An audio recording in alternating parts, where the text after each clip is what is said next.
Halo semua, dengan saya Doni Karom selaku Asisten Laboratorium Sistem Produksi dengan NAL L11011100. Di sini saya akan memberikan tutorial untuk menggunakan mesin CNC router, di mana mesin ini akan kita gunakan pada beberapa praktikum yang ada di laboratorium sistem produksi, yaitu pada praktikum terintegrasi dan juga praktikum proses manufaktur. Untuk penggunaan mesin ini, sebelum dapat digunakan, mesin ini bisa digunakan dengan memprogram berupa sebuah program yang dibuat melalui software YouCanCam, yang dimana software itu bisa dijalankan dengan dongle yang tersedia. Ini dongle-nya bisa kalian semua pinjam di laboratorium sistem produksi jika membutuhkan. Nah, dari program itu nanti akan kita input ke dalam mesin CNC router yang ada di belakang, yang dimana mesin ini merupakan mesin CNC yang memiliki 3 aksis untuk melakukan pemotongan secara 3 dimensi dengan sumbu X, Y, dan Z. Dan untuk mesin ini kita akan gunakan untuk praktikum proses manufaktur untuk yang sekarang.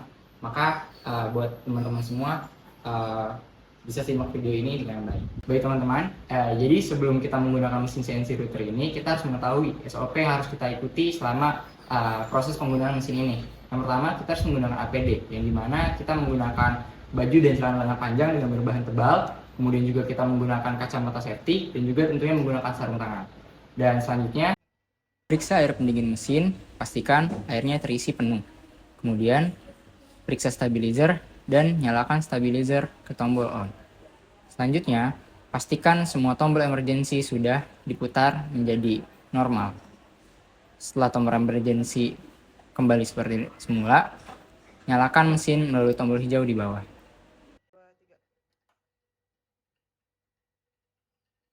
Setelah mesin menyala, bersihkan area mesin dari benda-benda yang tidak diperlukan. Baik, sekarang kita sudah masuk ke dalam tutorial penggunaan software YouCanCam ini sendiri, di mana pertama kita akan cari tahu dulu atau belajar dulu terkait input dan output dari software ini. Yang pertama, kita bisa cek di sini, untuk software ini sendiri, itu bisa kita import beberapa file yang nanti bisa langsung ditampilkan menjadi suatu rancangan model ataupun desain yang bisa disajikan pada software YouCanCam ini. Di sini ada beberapa file yang bisa juga kita ambil dari software AutoCAD seperti format DXV dan EPS. Ini ada di software AutoCAD yang nantinya bisa kita inputkan juga ke sini. Jadi kita boleh gambar di AutoCAD dulu, nanti kita inputkan di sini. Cuma untuk membuat DXF dan IPS ini sendiri, ini ada beberapa yang kadang terjadinya crash di filenya, sehingga kita harus pakai aplikasi ketiga untuk menjadi aplikasi exporter atau perubah. Nah, kemudian juga di sini kita bisa input beberapa file lain seperti AI, terus juga Python, TXT, image file, dan ini output dari YouCanCam-nya sendiri atau UCC. Nah, di sini kita juga bisa input image file untuk melakukan tracking terkait foto ataupun gambar yang kita ingin lakukan pemotongan atau pengukiran di software YouCanCam ini. Kemudian selanjutnya, di sini juga sebelum kita berlanjut ke penggunaan tools-tools lainnya, kita pertama ketika menggunakan software ini, kita harus melakukan setup terhadap media kerja ataupun bagian untuk kita melakukan penggambaran. Ini merupakan kotak ini, kotak putih ini yang agak samar juga ya, merupakan media kerja yang bakal kita lakukan ataupun nanti menjadi kayak bahan ataupun bagian yang akan lakukan pemotongan ataupun pengukiran. Nah, di sini kita bisa atur untuk si media kerjanya di desain sentral sini, dalam toolbar desain sentral, sini kita bisa atur. Pertama orientation, kemudian juga di sini bisa kita atur juga ukurannya panjang dan lebarnya.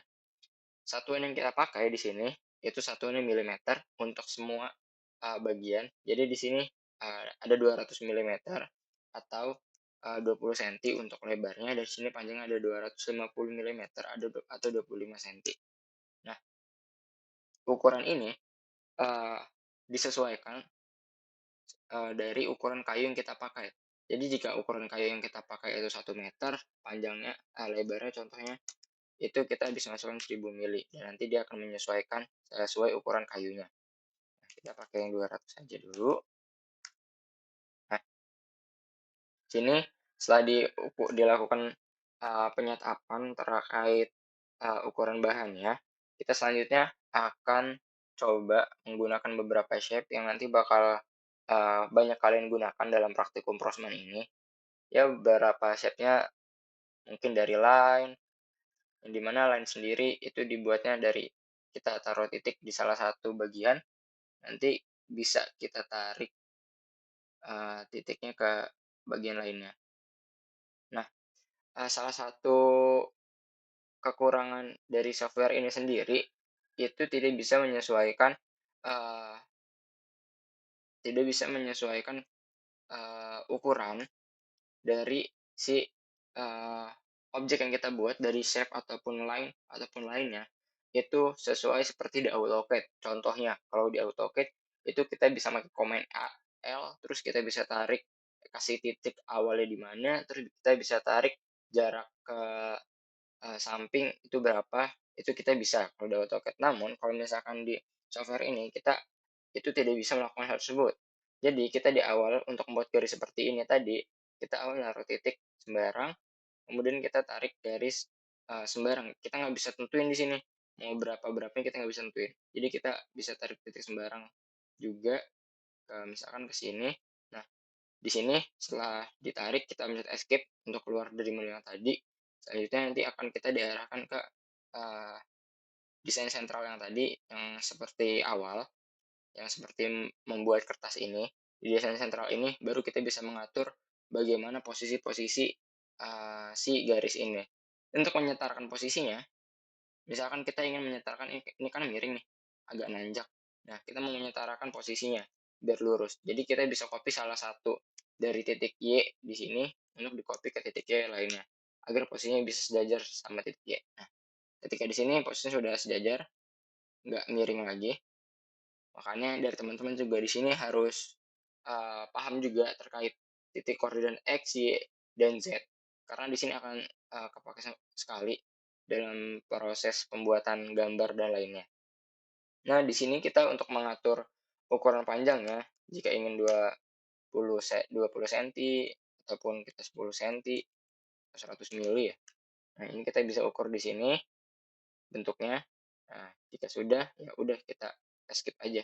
Nah, selanjutnya ada tool selanjutnya ini ada polyline dan double polyline, ini kurang lebih sama seperti line, nanti bisa diatur juga. Kita coba langsung lanjut ke shape selanjutnya, itu ada rectangle yang mungkin ini bakal kalian harus familiar juga buat software buat shaping ini.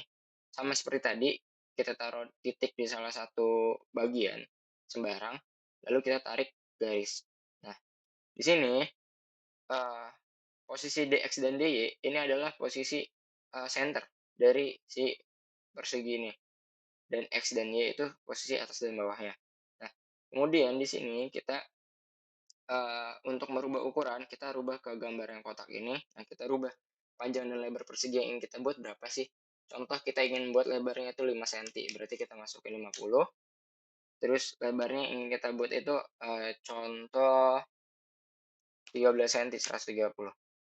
Nah, ini adalah persegi dengan ukuran 5 cm lebarnya dan panjangnya 130. Untuk memposisikannya, itu nanti bisa pakai Algin, itu selanjutnya saja. Ataupun kita bisa menggunakan posisi koordinat ini, posisi koordinat si X ini. Nah, posisi koordinat ini bisa kita rubah. Selanjutnya, step selanjutnya ada circle yang bakal kalian sering pakai juga. Nah, ini uh, kurang lebih sama ukurannya dengan si persegi cara setupnya. Di sini untuk kita merubah ukuran di koordinat X-nya. Misalnya kita ingin satu, dia bakal geser ke satu, situ. Ini hanya merubah pusatnya aja ya. Terus ini kita mau Y-nya di 60, dia bakal berubah ke posisi 60. Jadi yang ini itu untuk merubah posisinya, sedangkan yang ini itu untuk merubah diameter dan jari-jarinya. Ini bisa dilihat di sini. Ini untuk jari-jari, ini untuk diameter. Ketika kita pengen jari-jari 15 atau 1,5 cm, ini jari-jari dia 1,5 cm, diameternya 3. Otomatis berubah untuk diameternya.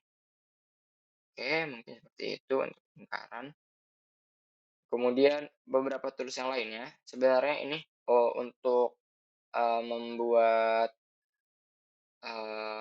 nanti objek kalian, itu sebenarnya tidak terlalu terpakai. Yang terpakai itu pastinya nanti, eee, tools-tools yang ini, yang, familiar ini yang bakal banyak kalian pakai.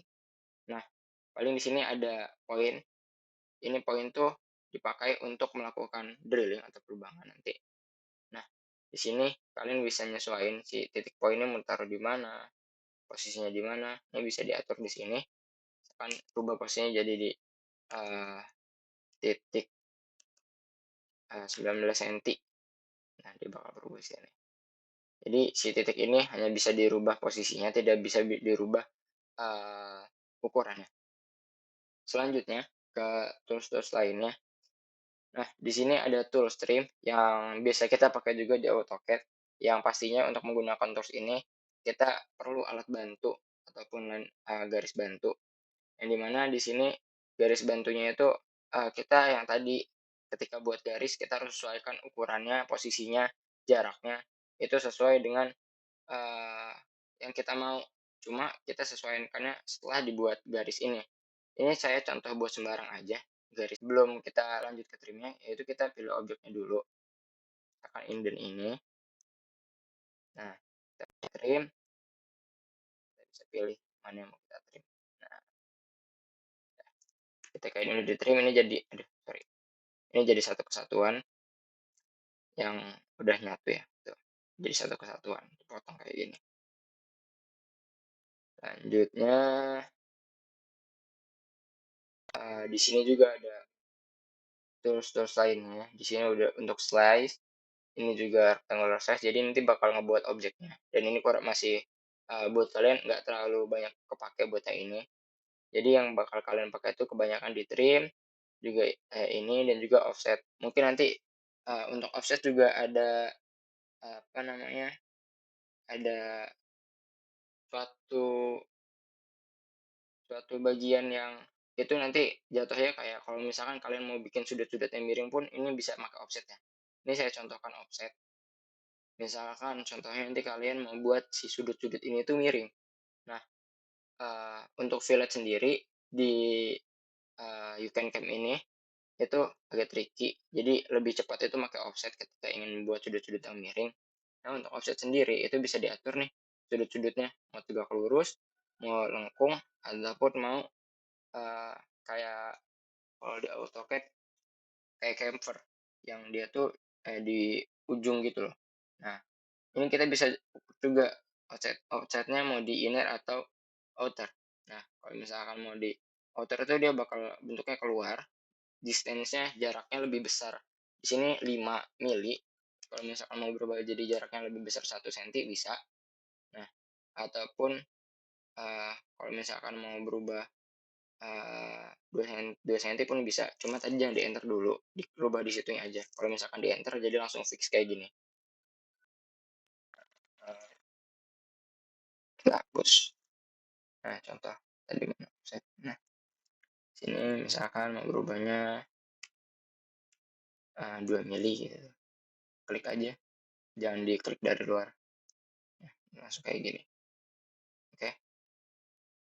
Tinggal bisa oke ataupun apply.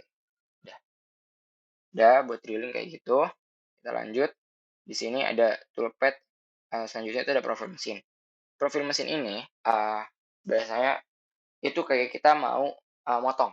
Motong itu kita pakai profil mesin. Di sini ada beberapa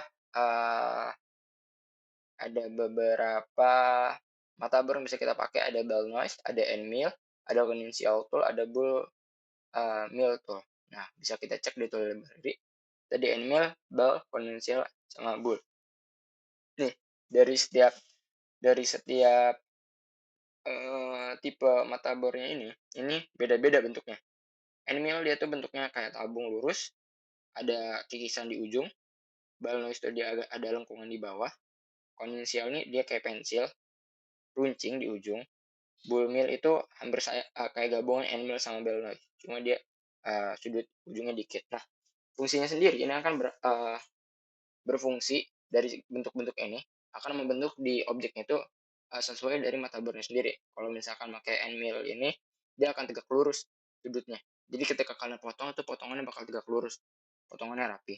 Kalau ball noise nanti potongan kalian tuh di ujungnya itu ada kayak eee, sudut-sudut lengkung yang mungkin tuh buat menghilangkan ketajaman atau lainnya, itu bisa berfungsi pakai ball noise ini. Kalau konvensial ini sendiri, itu bentuknya kayak lancip, jadi nanti ketika kalian potong, itu akan ada kemiringan, dari si objek ini. Jadi akan ada miring, yang itu nanti ngebuat, si objek ini kalau misalkan untuk dipasangkan tuh agak kurang cocok. Nah, tapi untuk konvensial ini sendiri bisa berfungsinya juga ketika ingin memotongnya untuk bagian dalam yang perlu cekungan. Selanjutnya di sini ada bull mill tool. Bull mill tool dia, sama kayak ball noise, cuma dia sudutnya nggak terlalu tajam.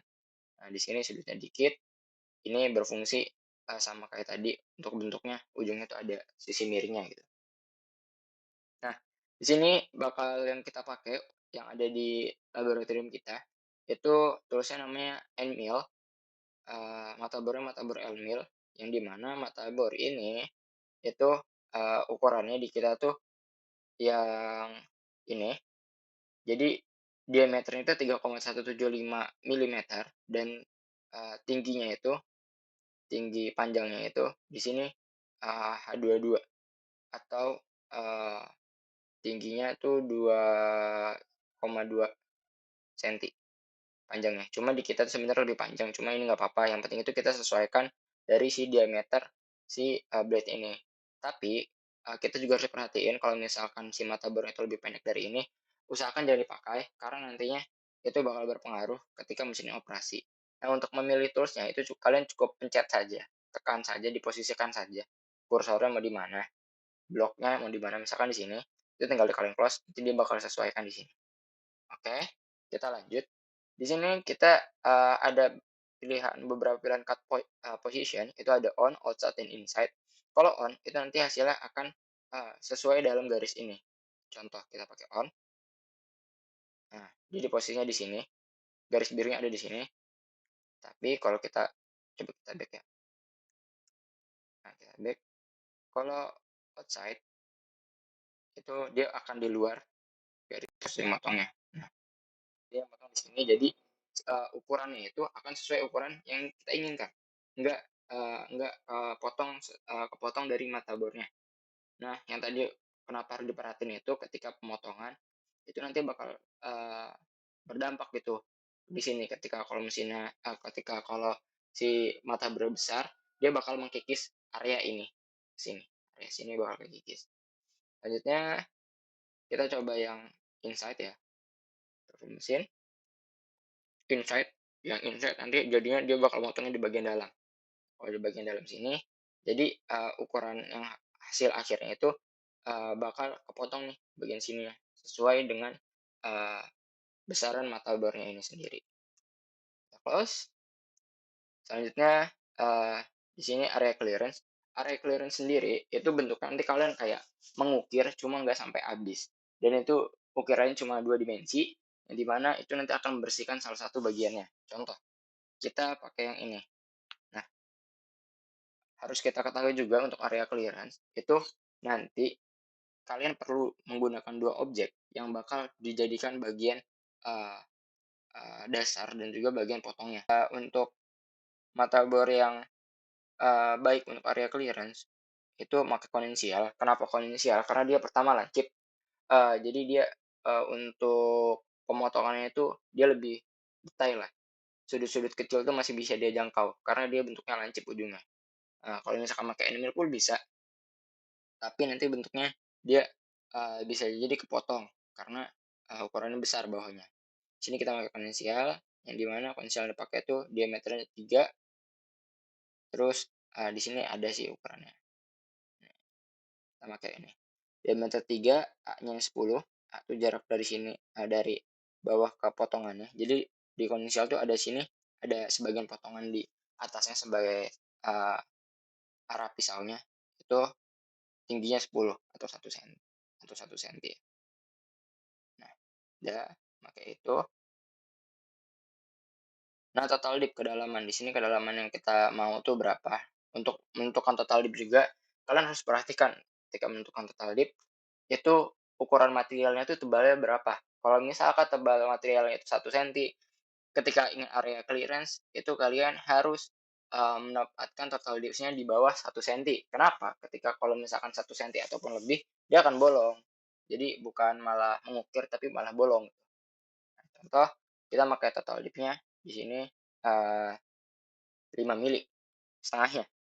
Terus side allowance-nya, ini untuk kasih allowance ke samping mau berapa, nggak perlu, biar langsung presisi. Nah, step kedalamannya ini mau berapa? Ini ketika pakai multilayer, kalau nggak multilayer dia langsung nusuk ke 5 langsung dalam. Kalau misalkan mau dibagi 2, kita tinggal bagi 2 aja 5-nya jadi 2,5. Nah, terus di sini ada pilihan mau clockwise atau anti clockwise. Kalau clockwise ini dia bakal bergerak ke arah jarum jam, jadi agak lama. Jadi pakai anti clockwise itu bisa lebih cepat. Tinggal diokein aja. Nah, dia bakal membersihkan tuh bagian sini dan akan mempertahankan bagian lingkaran.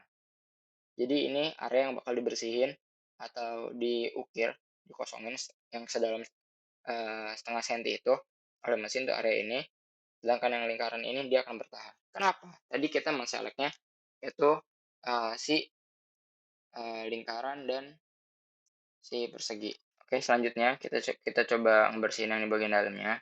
Tadi udah yang bagian luar. Kita coba bagian dalam area clearance, dipilih tadi lingkaran, terus kita oke aja. Nah, teman-teman di sini bisa lihat dia bakal clearance bagian dalam. Cuma di sini ada gap. Kenapa ada gap? Dari software ini sendiri ngasih gap antara potongan dan si shape ini. Kenapa? Karena itu dianggapnya salah satu bagian objeknya. Jadi dikasih jarak untuk keluarnya. Nah, ini itu bisa kalian sesuaikan sendiri ukurannya ketika ingin dalamnya lebarnya berapa, itu disesuaikan aja. Jadi besar shape base-nya tuh berapa, kayak gitu. Udah, jadi ketika udah semua nih ya, ketika udah semua untuk si tools-nya, ini udah semua toolpad-nya.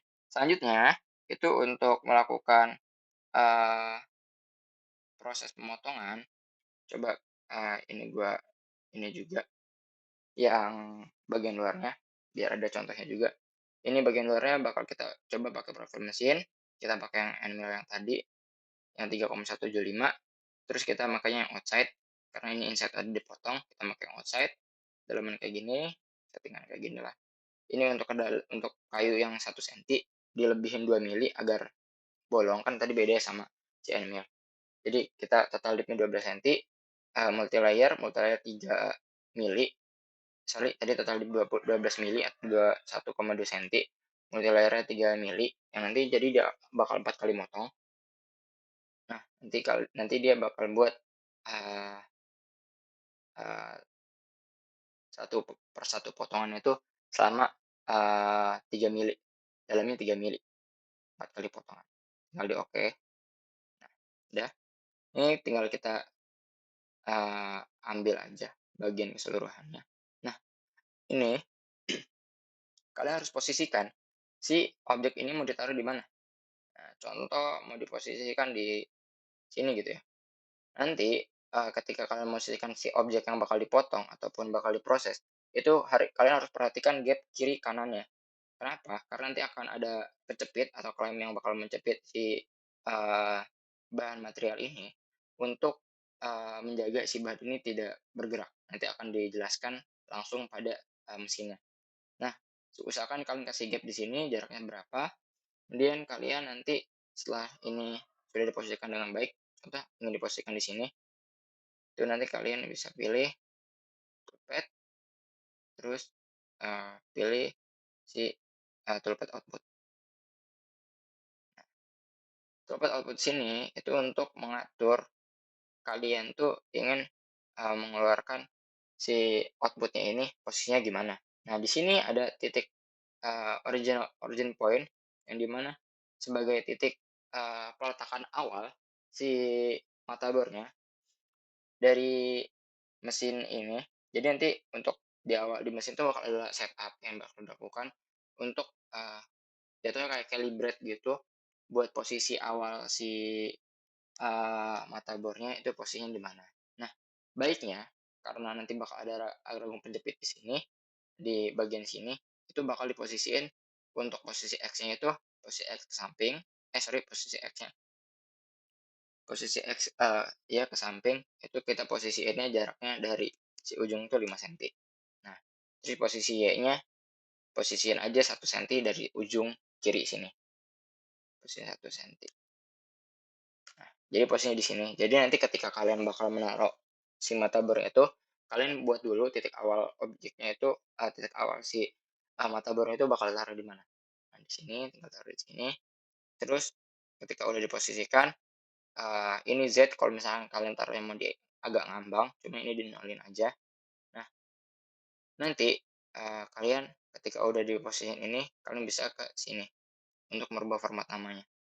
Nah, format nama yang bakal kalian pakai itu kalian menggunakan format namanya nama material, nama, kemudian ukuran bahannya XY, itu X-nya tadi 20, Y-nya 25, kemudian titik origin point-nya. Itu origin point-nya berarti di sini X-nya 50, Y-nya itu 10. Kenapa kita buat seperti ini? Karena agar nanti bisa menjadi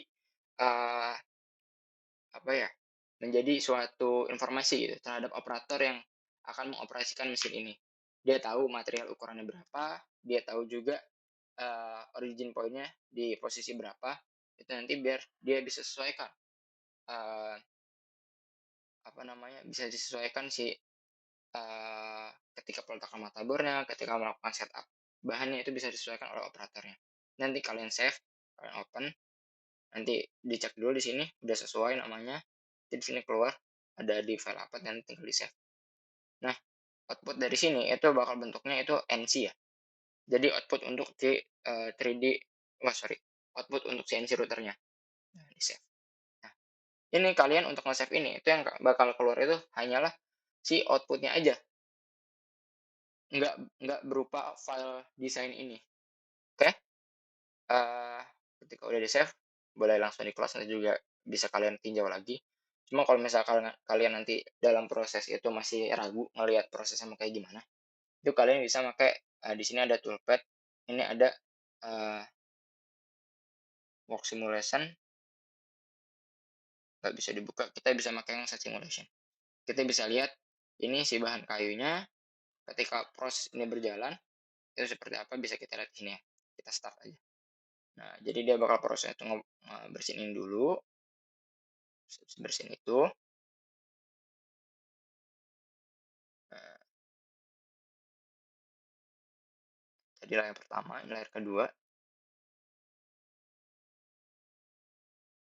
Terus dia bakal percepat. Nah, gitu. Jadi dia bakal ngebuat kayak gitu. Nah, di sini ini agak nggak kelihatan ya buat bagian yang tadi dipotong bagian, buat pemotongan bagian ininya, bagian luarnya. Nah, di sini ada potongannya tuh. Jadi dia akan sisa tipis doang nih di ujung sini. Nah, terus tadi yang udah dijelasin kondensial tuh bakal miring. Nah, ini kalian bisa lihat lah, di sini ada kemiringan hasil kondensialnya sendiri. Dengan tadi yang end mill dia bakal lurus, ini hasil end millnya. Dia lurus di sini. Kayak gitu untuk meninjaunya, tinggal kalian close aja kalau misalkan udah. Nah, ya udah. Paling sekian tutorial buat penggunaan CNC router ini sendiri. Jika ada yang ingin ditanyakan ataupun konsultasi lebih jauh lagi, boleh datang ke lab aja. Jadi kita bisa bahas dan diskusi bersama. Selanjutnya nanti bakal ada tutorial untuk kalian input di mesin CNC routernya. Sekian dari saya, terima kasih. Kita lanjut ke sesi selanjutnya. Kembalikan mesin ke posisi origin atau posisi awal dengan menekan tombol mesin origin, maka mesin akan bergerak kembali ke posisi semula. Jika mesin sudah dalam posisi origin, maka akan muncul tombol lingkaran berwarna biru dan putih yang menunjukkan bahwa mesin sudah tersetup seperti semula di titik 0 pada masing-masing sumbu. Selanjutnya, pasang klem pada meja mesin yang dimana pada percobaan kali ini kita akan menggunakan 4 klem.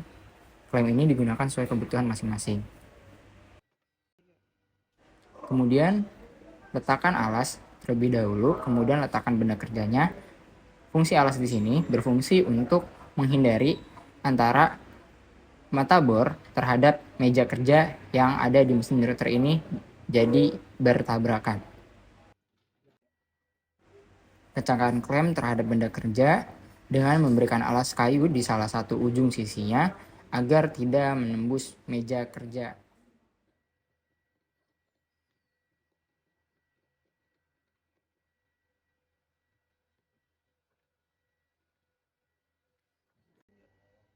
Input program yang sudah dibuat di software You Can Cam, kemudian tekan tombol file, kemudian load file, kemudian pilih view this file, kemudian pilih file yang sudah kalian namakan sesuai format nama yang telah diarahkan.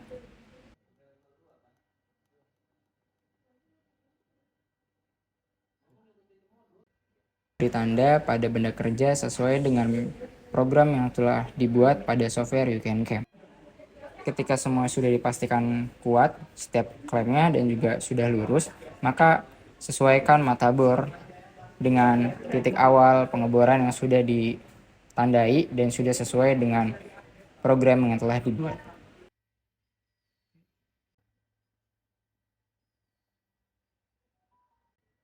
Reset titik X, Y, dan Z kepada 0 point agar titik kembali kepada posisi 0 pada posisi yang sudah ditetapkan. Kemudian tekan tombol run, lalu tekan tombol OK, maka mesin akan berjalan sesuai program yang telah dibuat. Selama mesin berjalan, jaga jarak aman dari mesin. Dikhawatirkan terjadinya patahan terhadap mata bor yang akan membahayakan diri sendiri ataupun membahayakan orang di sekitar.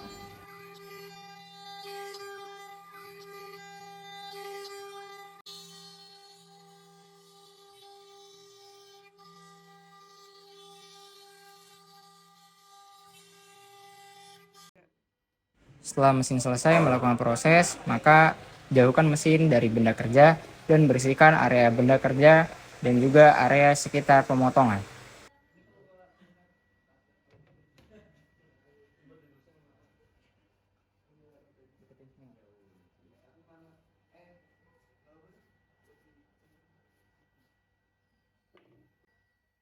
Kemudian lepas klem yang sudah dipasang agar benda kerja bisa dilepas lalu dapat dibersihkan.